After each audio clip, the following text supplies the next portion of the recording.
Aujourd'hui, nous allons voir une nouvelle vidéo en mathématiques portant sur la composition de symétries orthogonales. Alors, on va déterminer la composition des deux symétries orthogonales, la nature de cette composition. Alors, pour vous attarder, on va prendre par exemple soit F une application, soit F notre application. Cette application est définie par la composition de deux symétries orthogonales. Une symétrie d'axe bêta composée avec une symétrie d'axe à droite B. Alors, on veut connaître la nature de cette composition. Comment faire? Ce n'est pas du tout compliqué. Les deux droits sont déjà donnés. On va se décomposer et nous allons de cette composition. Pour ce faire, comme ces deux droits qui sont dans l'espace, on va essayer d'étudier deux cas possibles. Dans le premier cas, on va d'abord supposer que les deux droits soient parallèles. Et dans le second cas, on va tout supposer que les deux droits soient séquents. Premier cas, on va prendre le cas où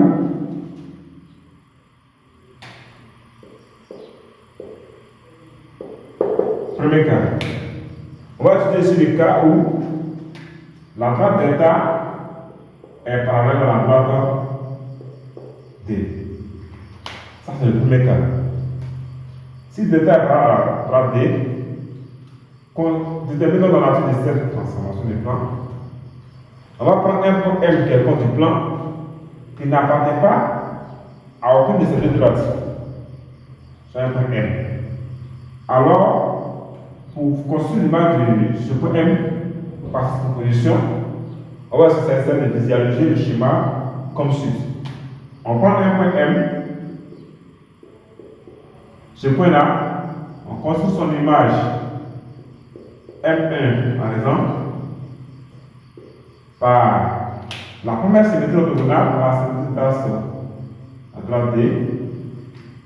Et après, lui son image orthogonale, on construit son image par la symétrie, son image M1 maintenant, par la symétrie orthogonale d'axe à droite delta.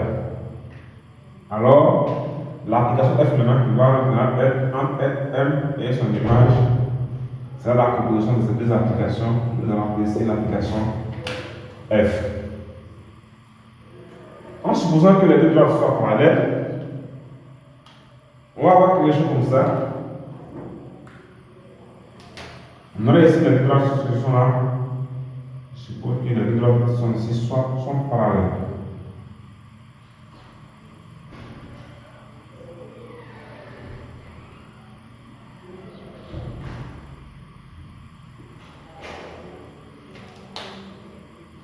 Une ici est parallèle à la droite. La première droite va se constituer la droite delta.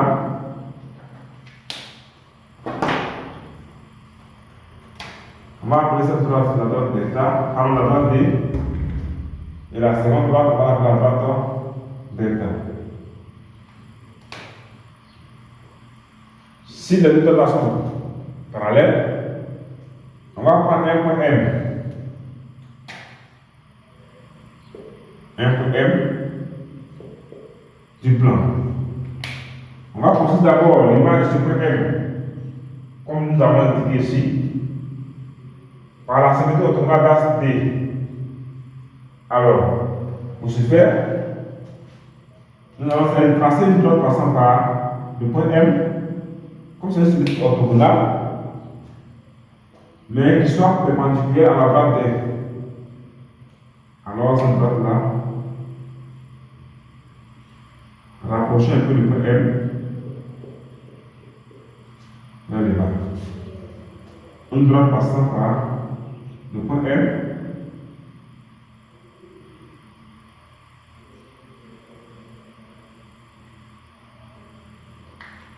étant donné que les droites D et delta sont parallèles, S'il existe une droite perpendiculaire à l'une, cette droite sera forcément perpendiculaire à l'autre.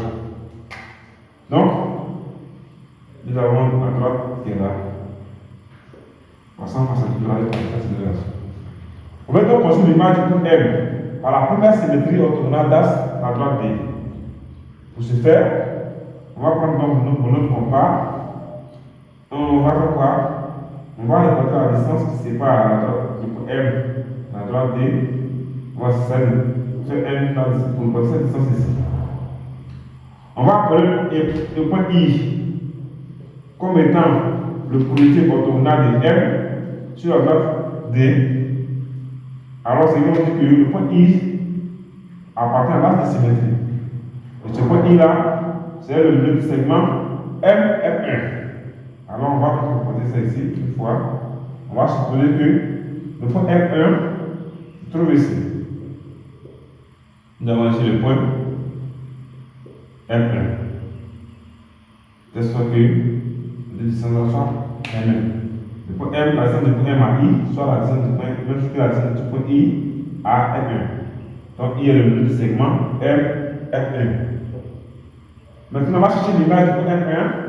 C'est facile par la symétrie orthogonale d'As θ et utiliser le point M'. Chercher. Alors, pour ce faire, on va appeler ici un point J comme étant le projeté orthogonal du point M1 sur la droite θ. Alors, par conséquent, l'image du M1 par rapport à la droite θ sera donc définie de sorte que le point J soit le milieu du segment M1, M'. Donc, on va pouvoir reporter la distance du M1 à lui et on va supposer que cette distance se limite ici. Voici le point M'.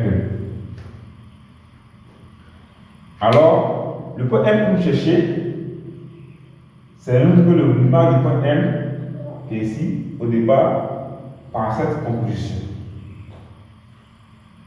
Alors, le point J ici est également sur le milieu du segment M1, M'.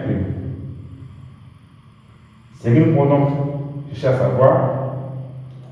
On va essayer d'exprimer le vecteur M', en fonction d'un vecteur qui ne va pas dépendre de la position du point M dans l'espace. Alors ici, si vous regardez très bien, on aurait ici le vecteur M', on appelle le vecteur chasse. Alors on aura le vecteur M' qui serait égal à quoi? Le point image M, d'abord on va à partir de ces trois points. M'.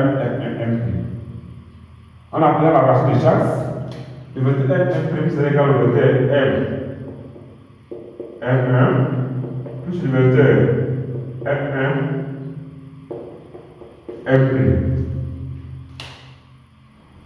Alors, le vecteur M1, c'est un vecteur qui dépend de la position du point M.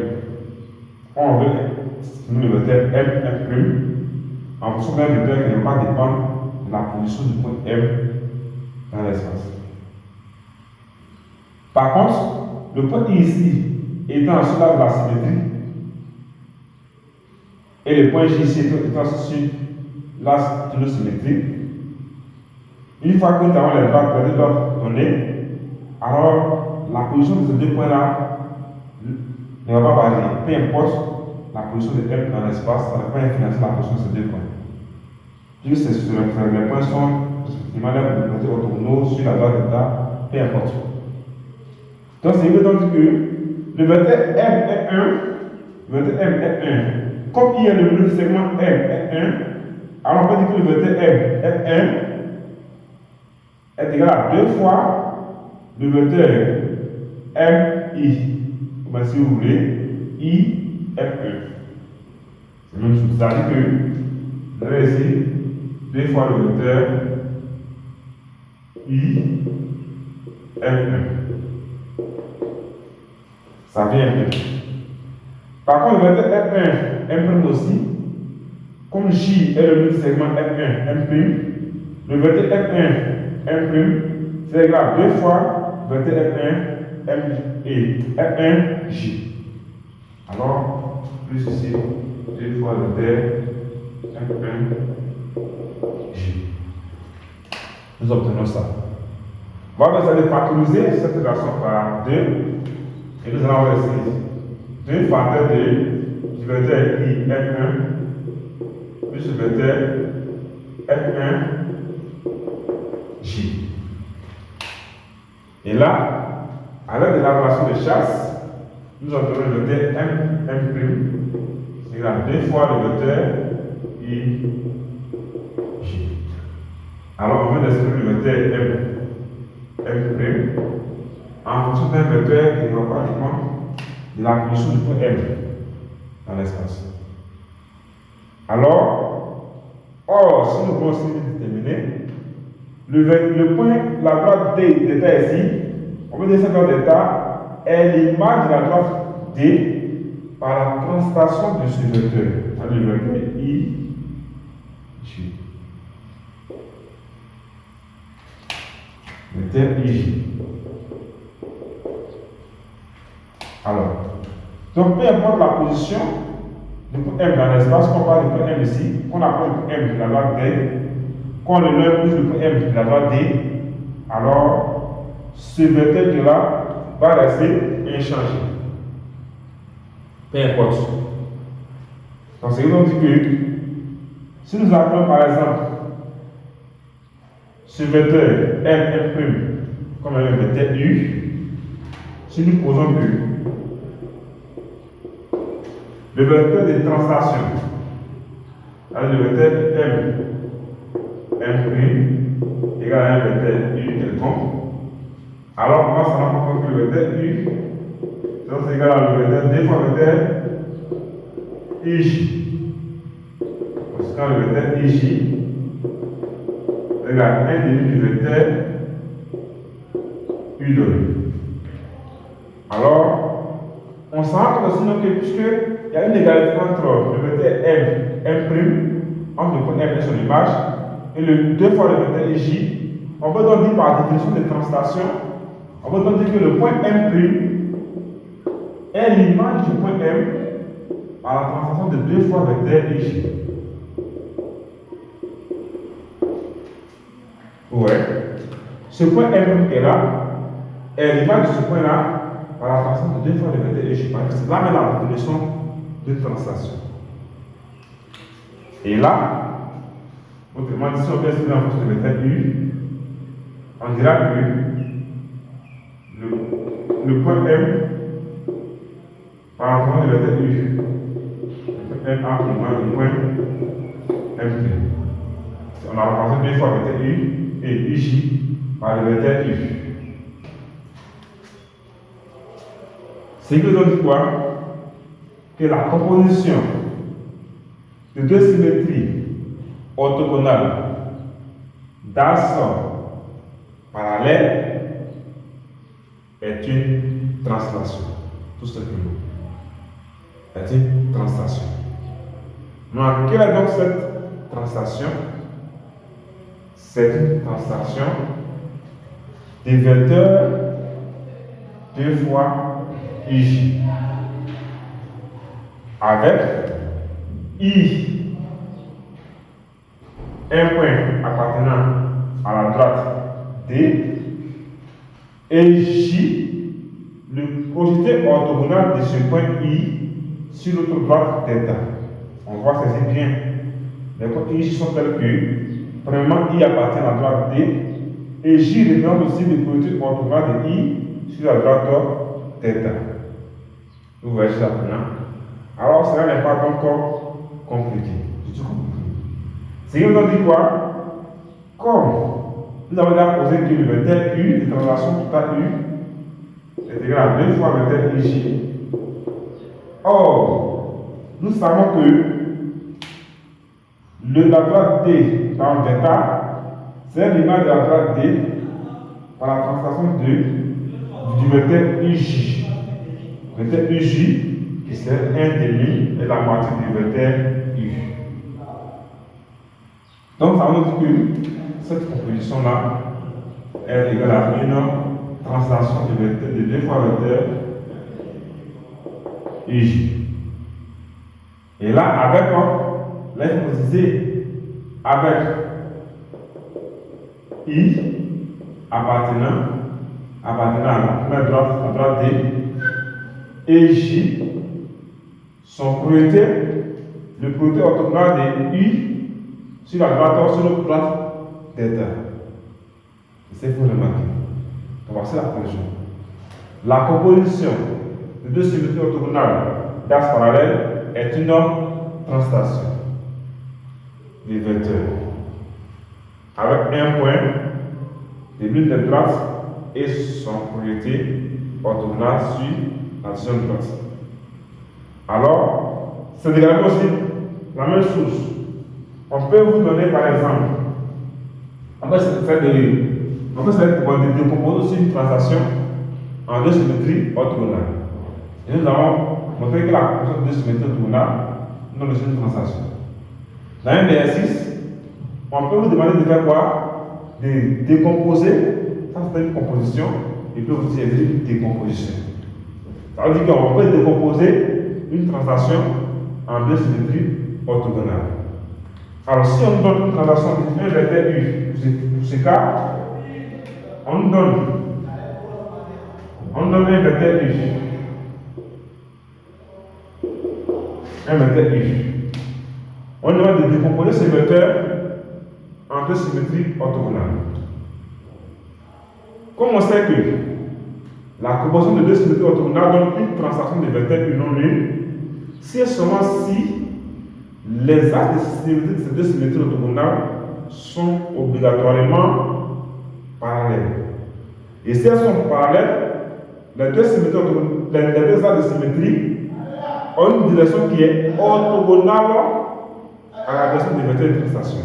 Vous voyez ici que le vecteur U en question, c'est le vecteur M', donc voici le vecteur U qui est là.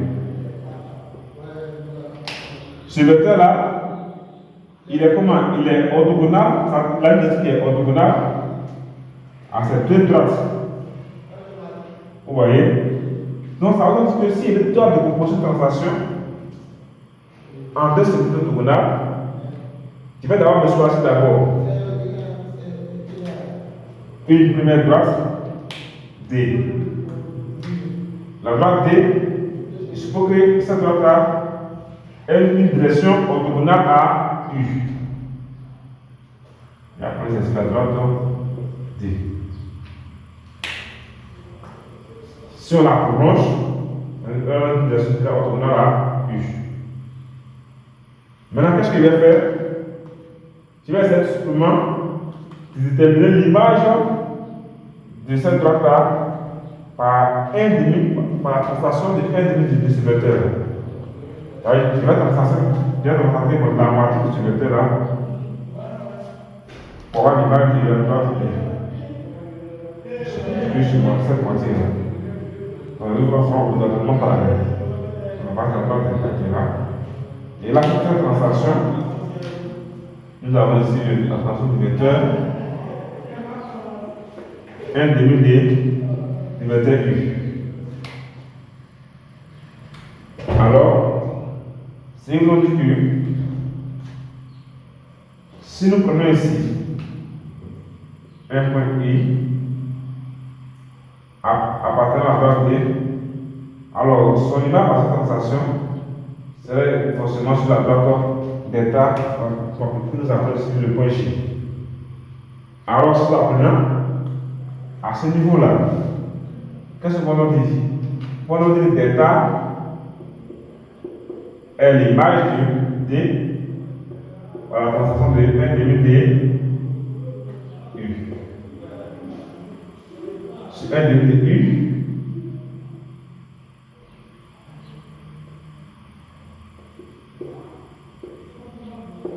à l'image de D par la translation de 1,5D U. 1,5D U, c'est équivalent à quel vecteur? À 2 fois le vecteur. Pardon, à une fois le vecteur J.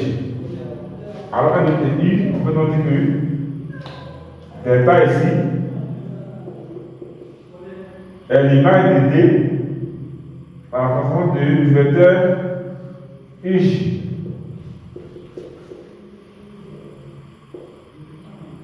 Avec I appartenant à bloc D et J sont commutés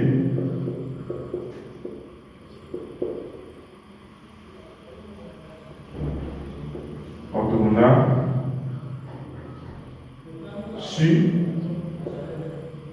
le plateau delta. Alors voilà comment. Si vous devez comprendre cela maintenant, toute fois qu'on vous demande de décomposer une translation de vecteurs non nuls en deux symétries orthogonales, il faut sachez nécessairement que, comme c'est une translation décomposée en deux symétries orthogonales, forcément les axes de symétrie, ces deux symétries orthogonales seront forcément parallèles, comme vous avez une translation. Ils sont parallèles, vous prenez, ils sont non seulement parallèles, mais leur direction est orthogonale à votre vecteur de translation. Donc, vous construisez d'abord le vecteur de translation non nul et vous tracez d'abord, vous allez tracer l'une de ces deux traces. La première trace que vous allez tracer, vous avez l'impression que sa direction soit orthogonale à la direction de votre vecteur U. Maintenant, vous allez chercher l'image de cette droite-là par la translation de 1,5, vous faites 1,5 de vos vecteurs donnés. Vous avez la translation de 1,5 pour avoir la position de la droite delta. Tout simplement. Alors, nous allons chercher à traiter le deuxième cas où les deux droites sont séquents. Et après, on va se faire quelques exercices d'application.